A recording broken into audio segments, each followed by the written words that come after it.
It is David Chedisker, aka Virgil Chess DMC. And instead of chess, today we are doing math. I know, boring, but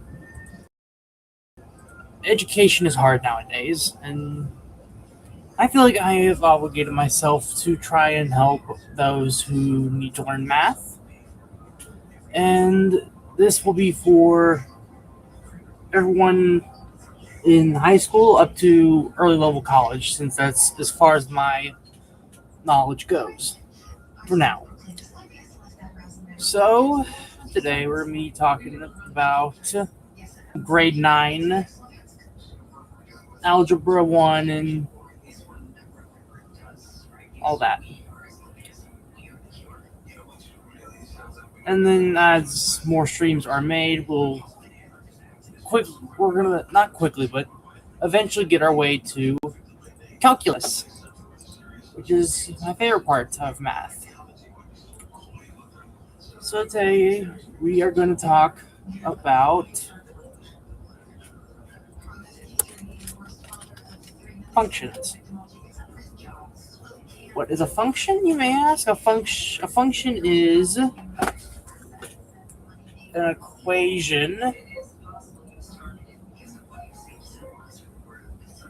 Well, a function isn't really an equation. It's more of a system of solutions to an equation. For example, f of x equals x. For every input x, there is an output y. For example, when x equals 0, f of x equals 0, known as a linear equation or a monomial, an equation, a function with one term, essentially. And now we're going to add an extra term.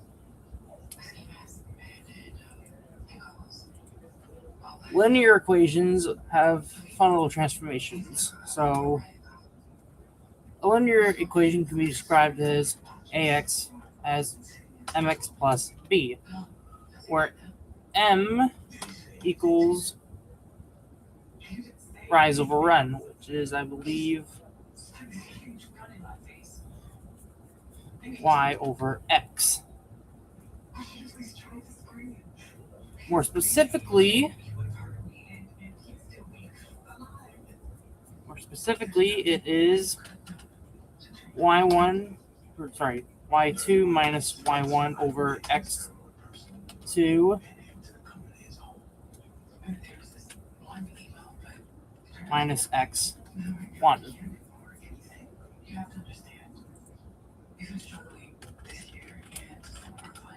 If I remember that correctly. Yes, it's the slope of a given linear graph can be represented as this formula. To test it, we'll have a linear graph of 3x minus 4.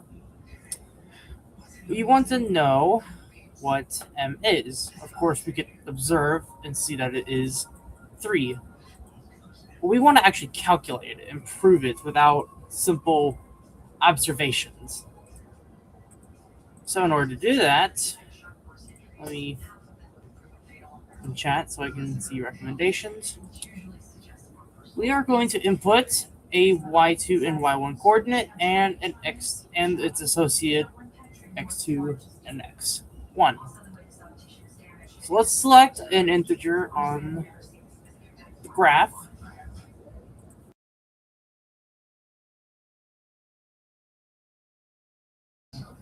Don't want to interrupt me. We're going to select an integer on the graph to 2. So we have our y1. Then we need to select a larger integer selection, and we can choose 8, 4. We can now make the equation 8 minus 2 over 4 minus 2. You can see apologies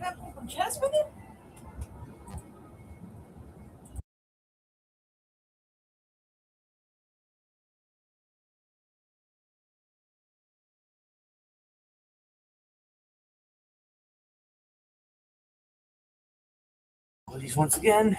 My mother interrupted me this time. Anyway, back to what I was going to say is that we see that this equals 3, which is the exact same as our slope given in this polynomial. It's quite interesting to use because this is the universal formula for any linear polynomial. You can have 100x, you can have 1000x. It'll still work as long as you can find 2 points on the graph. Now we're going to get on to quadratics. Quadratic is in the form of ax squared plus bx plus c, where a, b, and c are real numbers.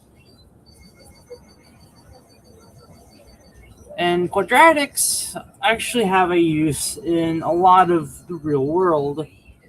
Calculating the required arch, physics, we can even see its use in construction. Quadratics are important.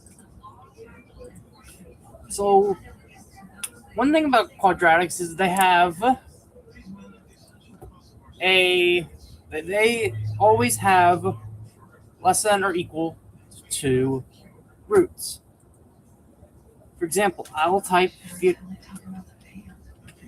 quadratic x squared plus 2x minus 3. We can see it has 2 real solutions, -3 and 1. And a quadratic can have at most 2 real solutions. There could be complex solutions in the complex plane, but that is for another day, and something we won't go over until the section. Sorry, 11th grade. Anywho, to do this, to find the solutions, there are 3 ways. 2 of them I go to all the time. Completing the square, factoring the quadratic formula.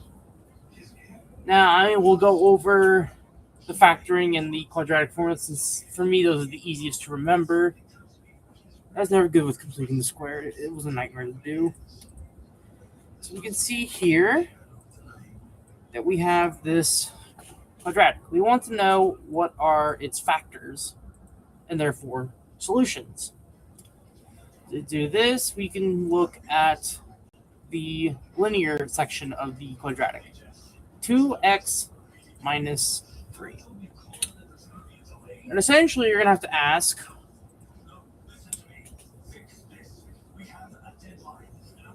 what multiplies another number to get -3, but adds to get negative or positive 2?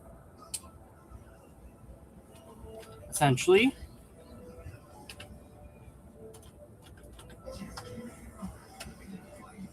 this little system of equations. Of course, this will come back out into a quadratic, but we can see that we have a factors -1, 3, and 3, -1. But we want to see what makes positive 2. And these will both satisfy given any order. But we're going to do x plus 3 x minus 1. I like putting the larger solution to the factoring first before putting the smaller one.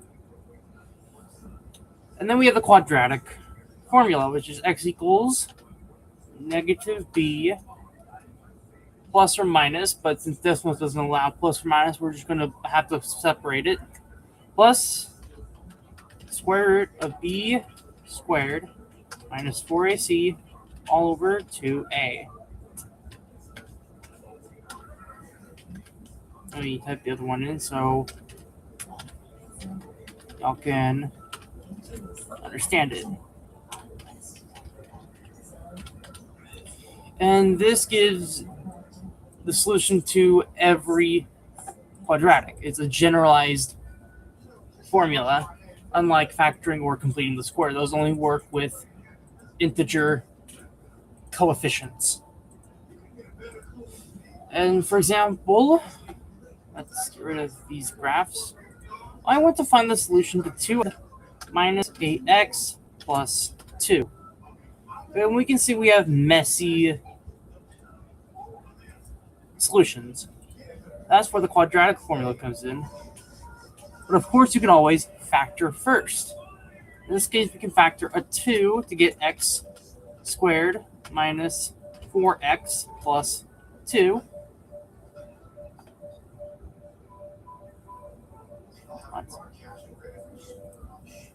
Sorry, plus 1. I don't know why I said plus 2. In here, we can solve the inside quadratic and then multiply our answer by 2, or we can just keep it as is. So we have a equals 2, b equals negative 8, and c equals 2.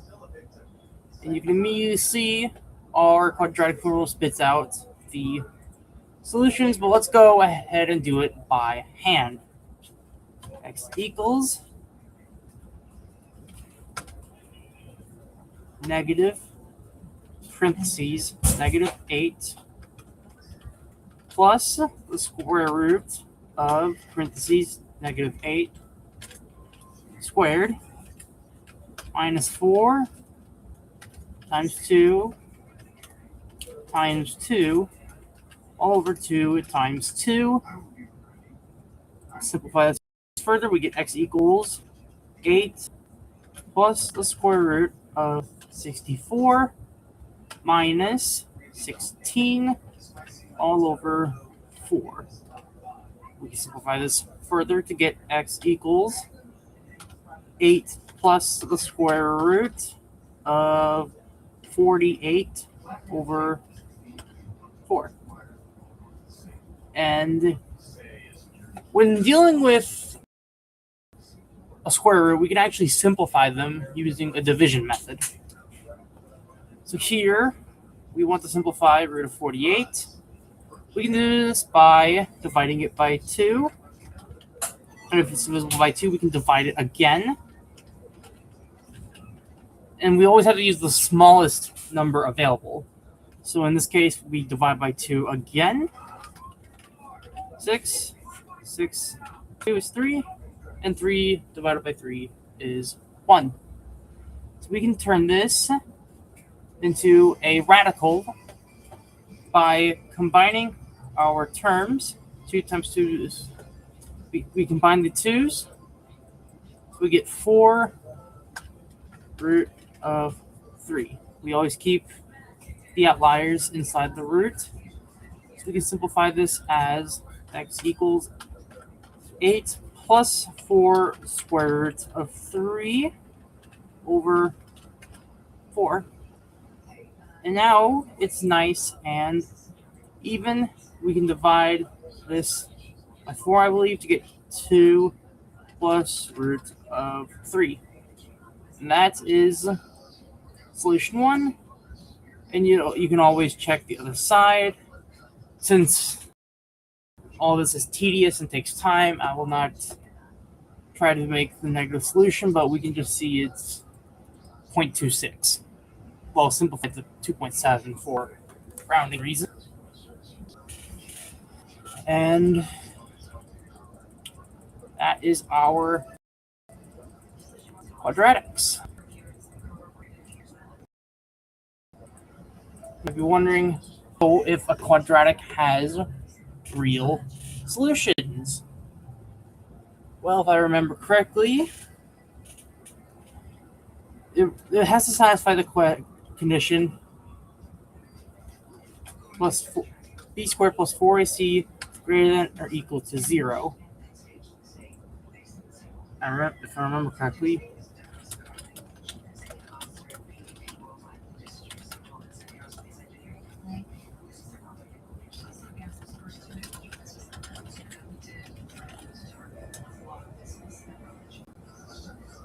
Sorry, b squared minus 4ac. We use the inside of the square root to determine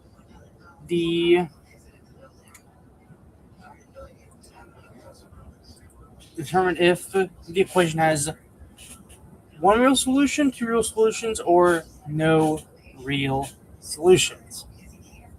For example, you want to know if there's a solution to 4x squared plus 16x plus 50. We can plug in our a, b, and c values.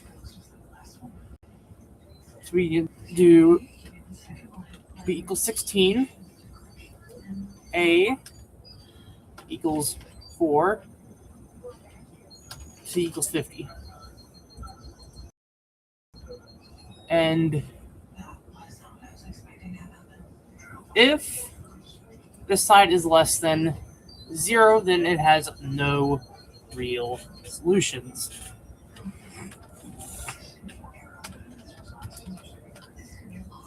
So let's calculate if this has a real solution or no real solutions. We're going to plug in 16 squared minus 4 times 4 times 50. We can see it is well below 0, meaning it has no real solutions. And yeah, we can see just how far that is. All right. And now I bet some of y'all are wondering what this teaching is, if it's going to be a short lesson. Well, I'm covering over the core fundamentals of Algebra 1 that some students struggle on. I've had students in my Algebra 1 class struggle with the quadratics, especially the quadratic, which is, I'm showing this to y'all so y'all can be able to understand it.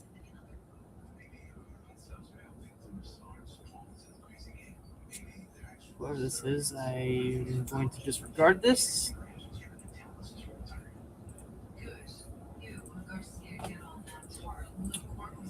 Anywho,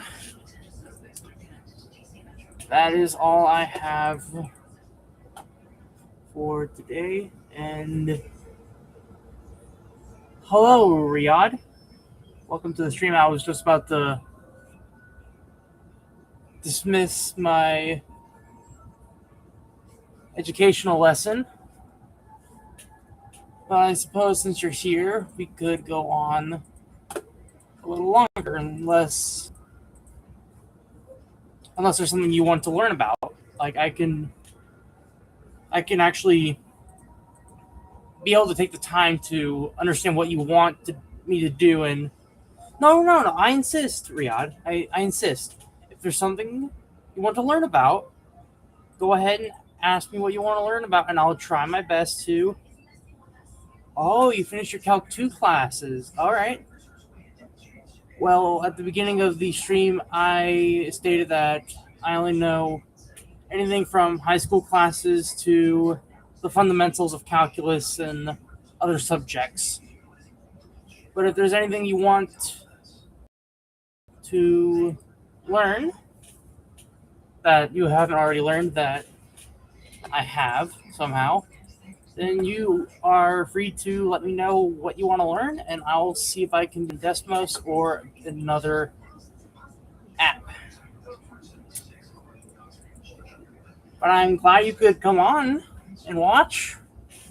It's hard getting viewership on Twitch.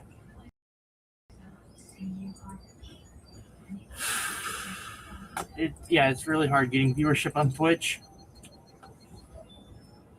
All right. You just wanted to see what this was all about. That's understandable. With that in mind, I'll let you be on your way so you can get some rest and get to your classes the next day if you're in college, which I assume you are. And I'll see you at a different time, hopefully in one of my later streams over 10th grade stuff like geometry and how sine and cosine works.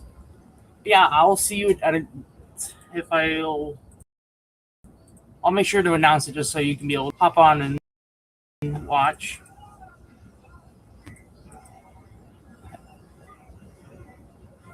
Thank you, Riyadh.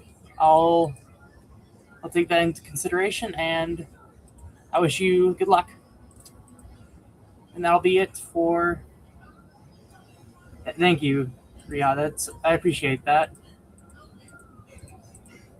And I'll see y'all at a different date. I'll make sure to stream on the 4th of August, so 2 days from now, about what grade 10 is and how to deal with geometry and all that. And then on the 6th of August, it'll be grade 11 with imaginary numbers, matrices, and cubic and quartic functions. And then on the 8th, we'll culminate with grade 12 over the law of cosines, sine, and the trigonometric functions. Is this IGCSE? No, this is Desmos. Desmos.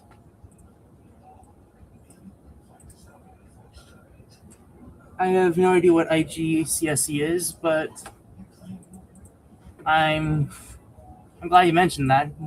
Now I'm actually curious.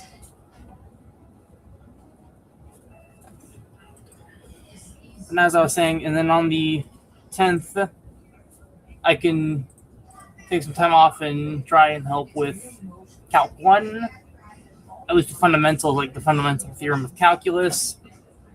Or if y'all want, I can just delve into number theory since that is one of my fortes. International General Certificate of Secondary Education. No, I'm just doing this for fun and to inform about education, since I am planning on going back to my hometown to teach. Number theory is really advanced. I only know about fundamental theorem of arithmetic, prime numbers. I only really focus on prime numbers because they fascinate me. Yeah, I understand why you would say number theory is advanced.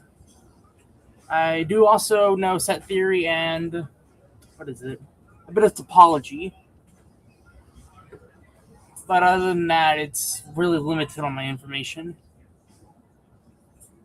But yeah, this is pretty much me practicing if I ever get my teaching license, which I know it's a bit boring.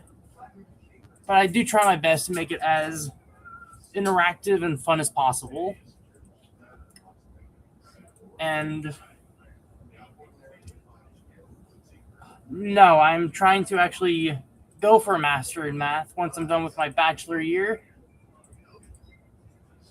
But I am pursuing a master in math once I'm done with my bachelor.